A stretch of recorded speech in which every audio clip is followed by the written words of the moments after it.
Jacques Plumin, le fantôme de Kell.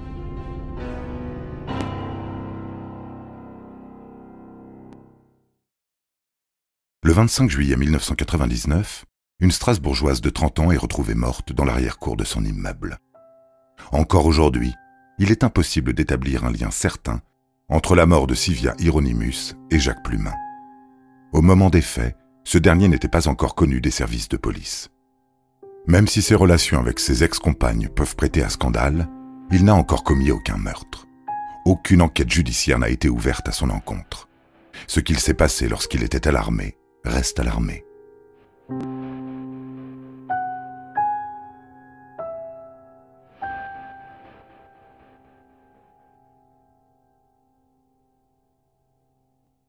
C'est le meurtre d'Atis Selik qui va enclencher l'enquête policière au sujet de Jacques Plumin. Les policiers allemands cherchent d'abord à obtenir ses aveux, car à ce moment-là, le dossier Jacques Plumin est entre les mains d'un juge d'instruction pour des faits remontant au 28 juillet 1999. Ce jour-là, Jacques Plumin essaye de forcer un peu les choses avec une jeune femme dont l'identité et l'âge restent confidentiels. Ce que l'on sait, c'est que 2 jours après cette agression, l'ancien militaire est interpellé et placé en détention provisoire. Son procès se déroule au sein d'un tribunal correctionnel. Pour cette agression musclée, il écope d'1 an ferme. Après avoir fait appel de cette décision et en bénéficiant d'une solide défense, il est remis en liberté le 5 octobre 1999. Jacques Plumin est libre et bientôt, Kell va être hanté par son fantôme meurtrier.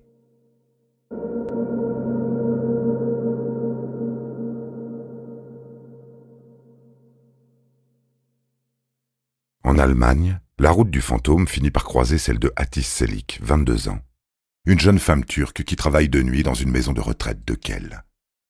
Il est 4 heures du matin. La jeune femme est sortie dans la cour pour marcher un peu. Elle doit quitter son poste dans 3 heures, mais ressent les conséquences d'une longue nuit sans sommeil. L'air frais de l'extérieur l'aide à se maintenir en éveil. La cour est silencieuse. Quelques oiseaux un peu matinaux commencent à chanter. Un peu étourdie par la fatigue, elle n'a pas prêté attention à l'étranger qui vient de pénétrer dans la cour. Était-elle sa proie? Passait-il près de la maison de retraite par hasard? Au vu de la sauvagerie dont il fera preuve, il n'a rien laissé au hasard. Atis Selik était la cible d'un enragé. L'homme qui l'agresse l'a assommé avec un démon de pneu. Du sang s'écoule de sa plaie béante. Il y en a sur les vêtements de l'homme, mais ça ne fait aucune différence. Il saura comment s'en débarrasser. Il est une ombre qui tue avec une grande froideur. Le corps de Atis Selik est traîné sur plusieurs mètres, loin de l'éclairage de la rue. Un peu dissimulé par un buisson, il termine son œuvre. Plusieurs coups de couteau s'abattent sur le corps de la jeune Atis. Et comme si cela ne suffisait pas, il lui ouvre la gorge.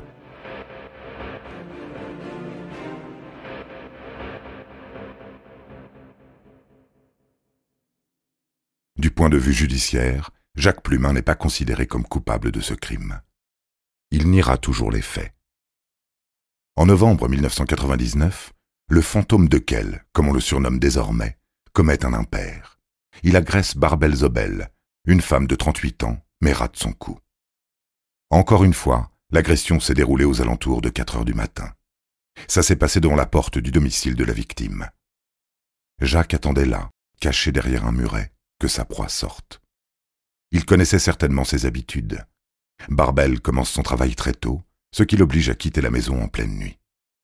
Plumin, muni de son démon de pneu, porte un premier coup à Barbel.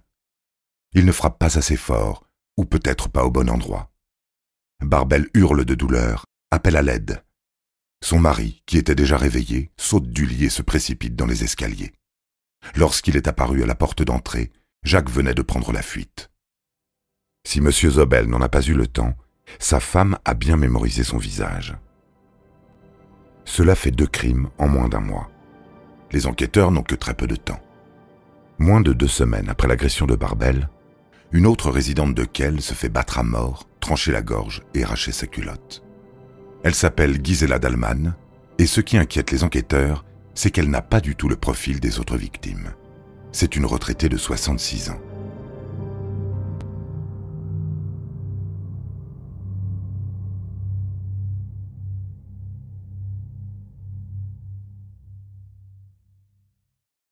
Les mois passent et le fantôme de Kell ne se montre plus. En revanche, de l'autre côté de la frontière, les policiers strasbourgeois sont en présence du corps d'une femme, Ursula Brailovsky. Elle a 44 ans et s'est fait poignarder à plusieurs reprises, puis égorgée, et une fois de plus, son sexe est découvert, sa culotte est baissée. Durant une bonne partie de cette année-là, les enquêteurs font face, eux aussi, à un fantôme. Pas d'indice, et le seul témoin de ce meurtre est un passant qui a vu une ombre s'échapper de la forêt de Wantzenau, lieu de la découverte du corps.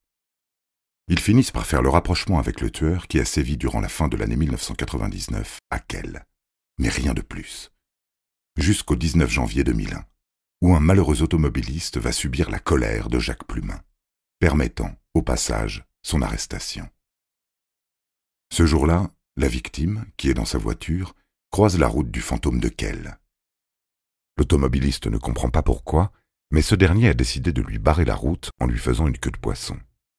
Forcé de s'arrêter, il sort de sa voiture pour essayer de comprendre l'objet du problème. Jacques Plumin sort également, armé d'un sabre de samouraï. Il s'en est fallu de peu pour qu'il ne le tranche en deux. L'automobiliste remonte dans son véhicule, note la plaque d'immatriculation et s'enfuit. Il prévient la police et dans la même journée, Jacques Plumin est arrêté. En cédant à l'un de ses nombreux accès de colère, le tueur en série s'est trahi. Il dira aux policiers avoir eu un différend avec ce même automobiliste quelques mois plus tôt.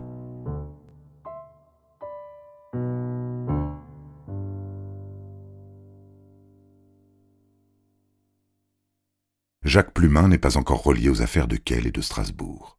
Il est emprisonné pour tentative d'assassinat. La vérité tombe le 19 juin 2001. Les enquêteurs ayant d'énormes soupçons à l'égard de Plumin ont également la conviction qu'il est le fantôme de Kell. Jacques Plumin est interrogé.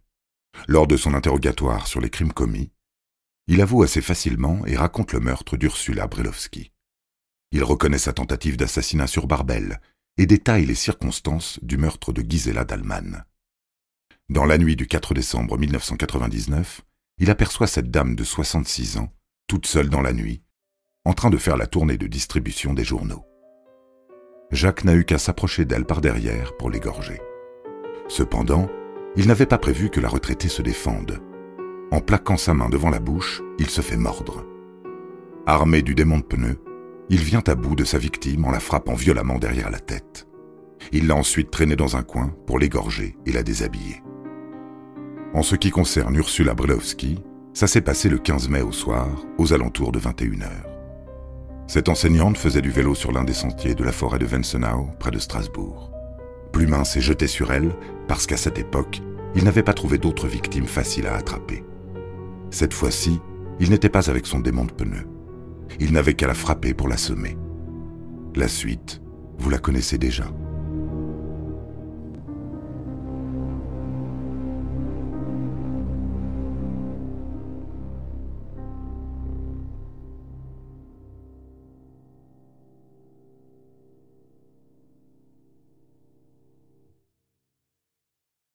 Devant les enquêteurs médusés, Jacques Plumin essaye de se justifier. Il dit avoir pris Brailovsky pour l'une de ses ex qu'il avait rejetée. Ensuite, s'il l'a tuée, c'est parce qu'il a vu rouge en entendant l'enseignante l'insulter de nègre. Il n'avouera que bien plus tard, au moment de son procès, que Brailovsky n'avait tenu aucun propos raciste. Pour les proches de la victime, c'était impossible, et affirmer un tel mensonge, c'était salir sa mémoire. Durant l'enquête, Jacques Plumin a enchaîné les déclarations absurdes. Comme lors de cet interrogatoire, où il a dit n'avoir eu aucune volonté de tuer Barbel. S'il l'a agressée, c'est simplement parce qu'elle l'aurait surpris à voler des pneus de vélo. Dans quel but, il ne saurait le dire. Encore une autre raison que les enquêteurs ignorent. Pourquoi ne veut-il pas avouer le meurtre de Hattis Selik? Le modus operandi étant le même, il n'y a quasiment aucun doute possible. Peut-être est-ce une ancienne conquête. En France, comme en Allemagne, l'ancien athlète et militaire a su autant séduire que décevoir. Une séparation qui se serait mal passée semble être un motif convaincant. Mais sans preuve et sans aveu, impossible d'organiser de procès pour le meurtre de Hattis Selik. En ce qui concerne Sylvia Hieronymus, là encore, c'est un déni. Les autorités allemandes ont bien essayé de le faire condamner, sans succès. Le 24 septembre 2003, il est condamné à 12 ans de réclusion criminelle à la cour d'assises du Bas-Rhin. Ce premier procès clôt le dossier sur sa tentative de meurtre au sabre sur l'automobiliste en janvier 2001. Le 18 mai 2005, il quitte sa cellule pour rejoindre à nouveau la même cour d'assises. Cette fois-ci, il doit répondre de son agression envers Barbel Zobel et les meurtres de Brailovsky et de Dahlmann. Fidèle à lui-même, il se montre froid et ne se sent pas concerné par le procès. Sa stratégie de défense est assez rocambolesque. Il invente un personnage qu'il prénomme Maïve, et à la manière des schizophrènes, il dit que c'est Maïve qui tue, pas lui. Les experts psychiatres n'ont pourtant pas détecté de schizophrénie. Plumin est un mythomane, doté d'un profond désir d'avilissement à l'égard des femmes. En revanche, il ne souffre d'aucun trouble sexuel.